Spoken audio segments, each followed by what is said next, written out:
Showtime.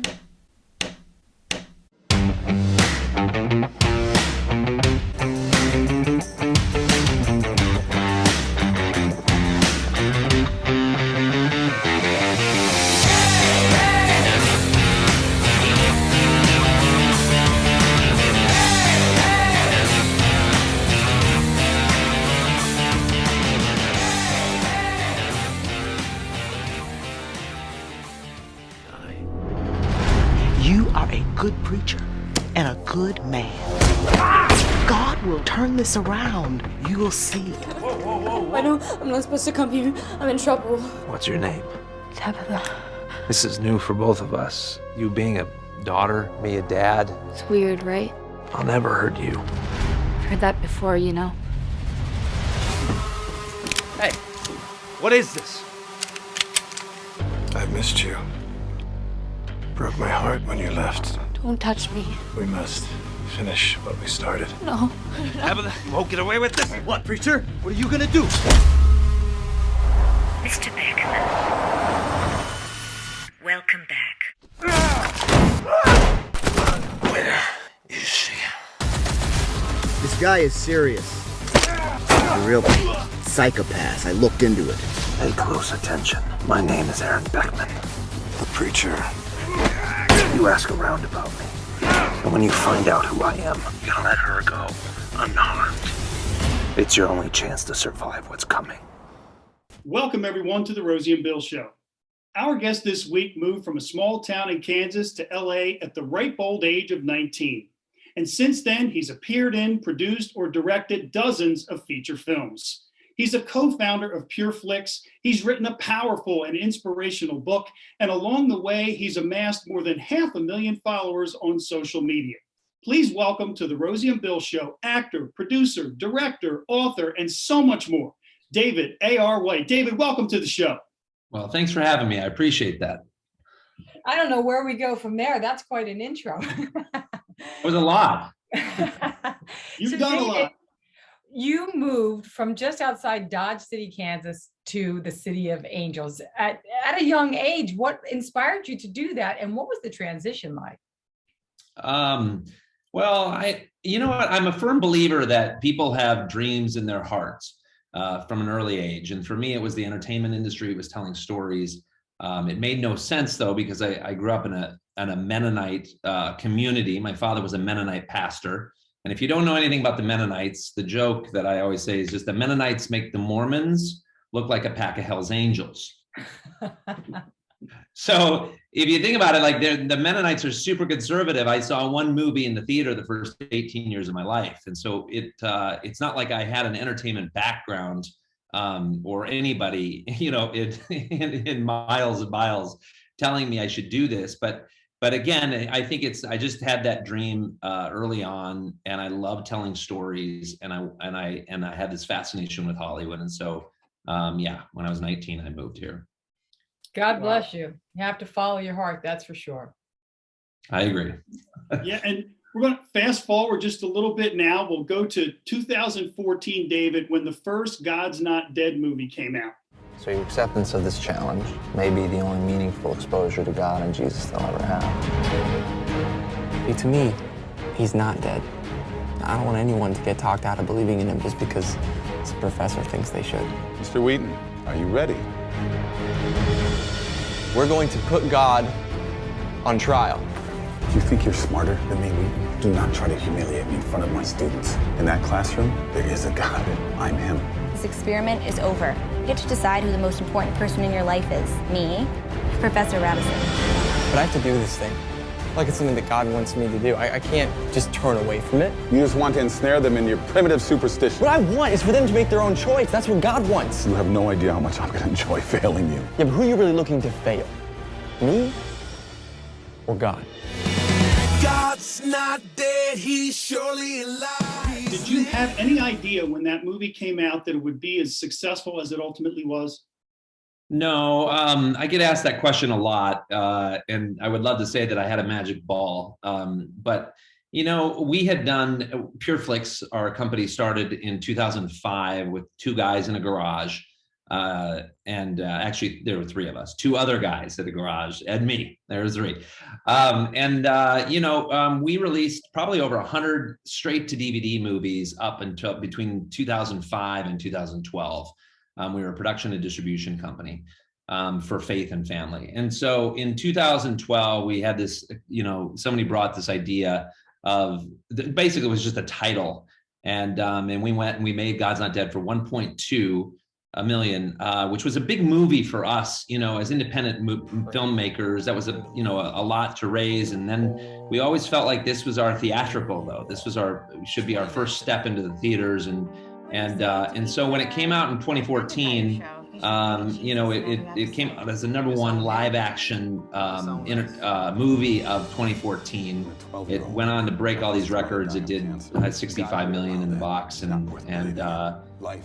so it positioned us to then move into the theatrical world. But never in a million years, I got called by all that Monday morning after your movie comes out, and everybody wants to know who is PureFlix and what is this God's Not Dead. As it, blew the doors off of, all the Hollywood ones that were out. That sounds like a big win for you, and you must have been really proud. I mean, how rewarding was it for a faith-based film to kick everything out, to the curb, basically?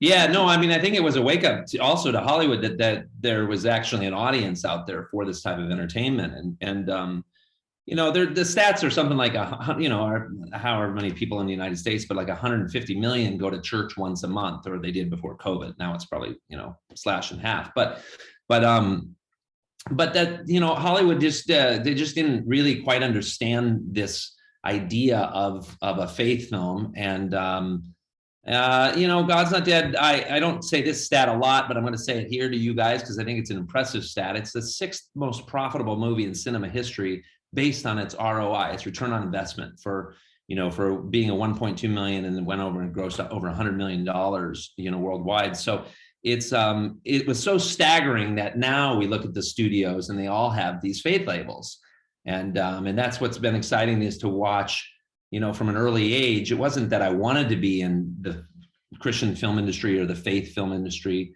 but I believe that we should tell stories for that marketplace, and that there was a marketplace there to do it, and I'm happy that I was on the forefront of that. David, I have to tell you that ROI statistic, that's something I had actually read. I wasn't quite sure where it fell in terms of ranking, but one of my favorite movies years ago was Universal Soldier, and I think it cost $100 million to make, and I don't think it made half that at the box office. So ROI is a big deal. Yeah, it's a big deal on the spreadsheet. To the average person out there, it doesn't make any sense. It's like, right. What's ROI? Is it like a football term or But it helps you. It helps you do more, and that leads into my next question. But before I ask the question, I want to make a comment, if I may. And over this past weekend, I watched the 4th installment of the God's Not Dead series, We the People. Yeah. And I have to tell you, David, I'm not going to give too much away. And I know it's available now, I believe, on DVD, digital. Obviously, I got it digitally. And I've seen the prior movies. And this one, I literally went through every emotion during the course of this movie. And there's a scene in there, I believe the actress's name is Amanda Jarrows. She plays Mrs. Hayes. Yeah. Towards the end, that precedes a scene of yours, but your performance overall in the entire movie was just phenomenal. And I just want to share that first for our viewers, that if you haven't seen it yet, you've got to watch this movie. I think it has something for everyone. So, and it's also timely, like beyond timely. God's not dead, he's surely alive. That's part of your plan, isn't it? Keep us all divided so we don't realize that you're really chipping away at our freedoms and liberties. America is a country so blessed, to whom much is given, much will be required. You see those statues and those monuments out there? They say, you work for us. You are out of order, Mr. Hill. A government of the people, by the people, for the people.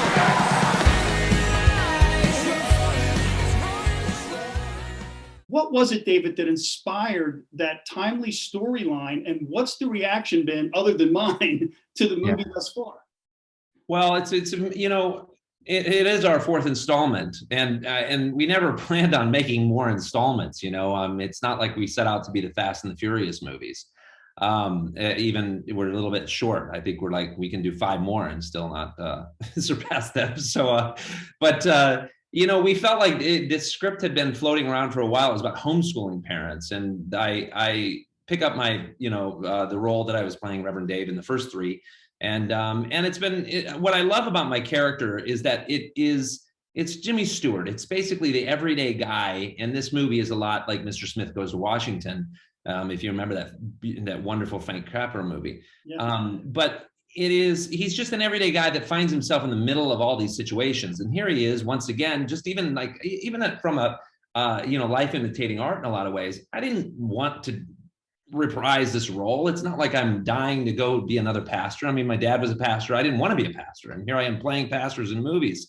But what I love about it is this just average guy. His church is running a homeschooling program, and they get visited by the county, and the county says, you have to comply to these rights or comply to the curriculum. Otherwise, we're going to fine you once a month or once a week until you do. And so this little band of misfits heads to Washington, D.C. to just plead their case about why they want to teach God in the platform, in their homes, and why America was built on all of these freedoms of religion, of freedoms of of all there's a whole there's a whole lot of freedoms that we fought for and people bled for, and at what point in does the government can't cross that line into our homes, into our personal lives? That where do we draw that line?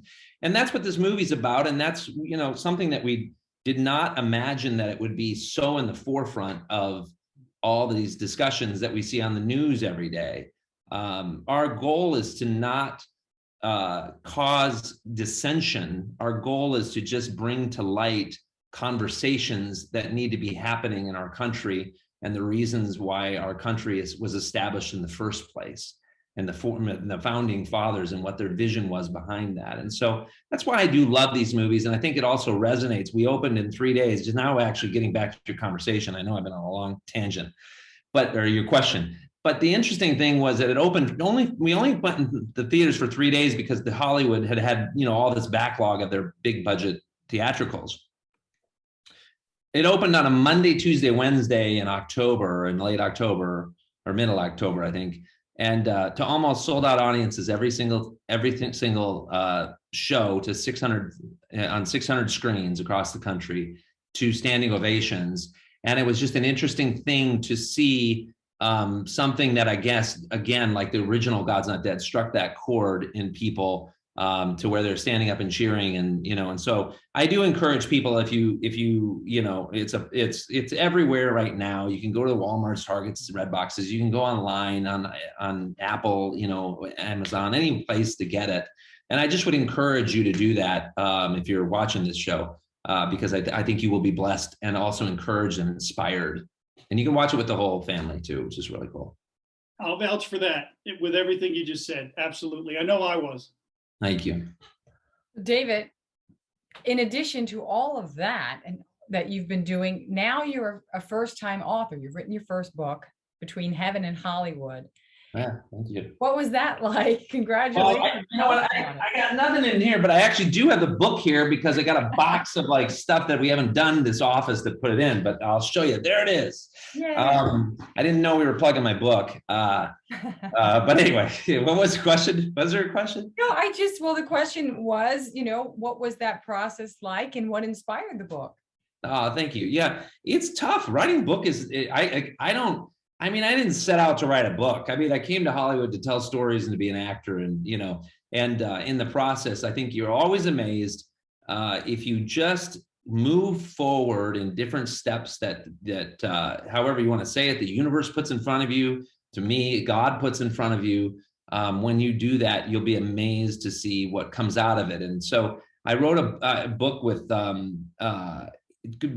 Between Heaven and Hollywood, Chasing Your God-Given Dream is the title of it. And it's all just about dreams, that you can achieve anything. And here's a guy from Kansas who was on a tractor in the middle of a wheat field, who had this little kernel of an idea and a dream. And I'm fortunate to say that it's worked out quite well, and I'm very grateful for it.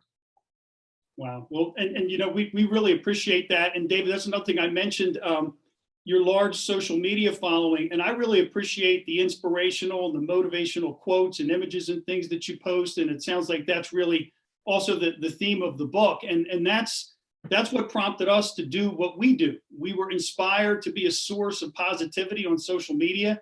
And that's why it's great to be able to have guests like you. And again, I've loved your work for a long time. In fact, one thing I just wanted to throw in real quick, I've got to give credit to Brian Bosworth, because he's the reason I watched one of your movies early on. And then there's another one of your movies I didn't even know you were involved with, which I've told Rosie about this movie 100 times. What If, with Kevin Sorbo and Christy Swanson. I know you were one of the producers.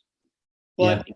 Revelation Road, I'm like, Brian Bosworth's in another movie? I've got to check this out, because I knew he was kind of turning his life around in a lot of different ways. And wow, what a powerful, what was there, 3 of them. I've seen the first 2. I haven't seen the third one yet, but what powerful movies they were too. So the credit goes to Boz for me getting to see some of your early work. I love Boz. You know, Brian Bosworth, when he first came, for Revelation Road, we did, you know, like you said, 3 movies, and the first one was The Villain. It was a motorcycle gang. Yeah. That is, I play this, you know, this ex-hitman who's running from that life and now has a family, and it's kind of this end of the world apocalyptic thing, Mad Maxy. Bosworth's name came up, you know, and all I knew him as was the Boz from Oklahoma, you know, and the OU Sooners. And, you know, I know obviously he went to play for Seattle for 3 years, Seahawk. But everything I read on him was negative toward him, like as having this massive anger problem and everything else. And yet, you know, one thing that we try to do in our movies is give people second chances and not believe everything, and meet with them and see where they're actually at. And so, he signed on board to do the film, and in the process of it, had a big faith awakening at the end of the movie. While he was on tour, showing this movie to all these chiefs in casinos of all things, and Boz has really become a good friend of mine. In fact, we were just I was hearing about him this morning because we're going to South Africa. And I've not said this to anybody, but you know what? For the Rosie and Williams show, I'm going to put this out there to you guys. We're going to shoot the first season based on the movies in South Africa starting in February. And I'm there probably like 3 months and change, quite a while. But it is this really cool Mad Max meets Empire Strikes Back in the apocalyptic world. And so we pick up after Revelation Road, the Black Rider, which is the 3rd installment, and then it goes forward. So it's pretty cool. Sony's on board with that, and it's going to be big. And Bosworth's coming back. So. Oh, that is awesome. So I got to watch that 3rd one and get ready for more. Thanks for sharing that with us, David. That's exciting stuff. That really is. Wow. Yeah, he just answered my next question, which is what's coming up in 2022. So you answered it. So yeah, I'm headed to South Africa, like February 1st. So yeah, it'll be fun. David, thank you so much. We know you have to run, but we are so happy to have you on the show and share all of your successes with us, all of your stories. And we do believe that it will touch people and change people's lives. Thank you so guys. much. Yeah, and I'll tell you what, we at some point, maybe when there's a few episodes of the new series out, we'd love to have you back on. There's still a lot more we'd love to be able to talk with you about, David. But I also want to just thank you. I talked earlier about so much of your work that I've seen, and I really do believe there was a void there that you have filled. And I think that it's been just wonderful to see such compelling, inspirational, and just quality content that you've put out. And I just want to thank you for it on behalf of myself and the millions of people, that 150 million people or so that you mentioned earlier. It really is great that you've managed to fill that void. You just keep coming out with more and more and more great stuff. So thank you. Thank you. And Love on the Rock, if you can see that poster back there, is out right now. And it's a very cool movie that we shot in Malta last year. It's fun. So that's on my schedule for this coming weekend. And I'll tell you what, one of the things I'm going to ask you about when we get together again is, where did you learn how to fight like? You look like Dolph Lundgren in some of these movies. Yeah, thank you very much. Well, I appreciate it. Takes a while of training, but anyway. All right. God bless you guys. You too, David. Thank you. Take care. Thank you. All righty. See ya. Appreciate you.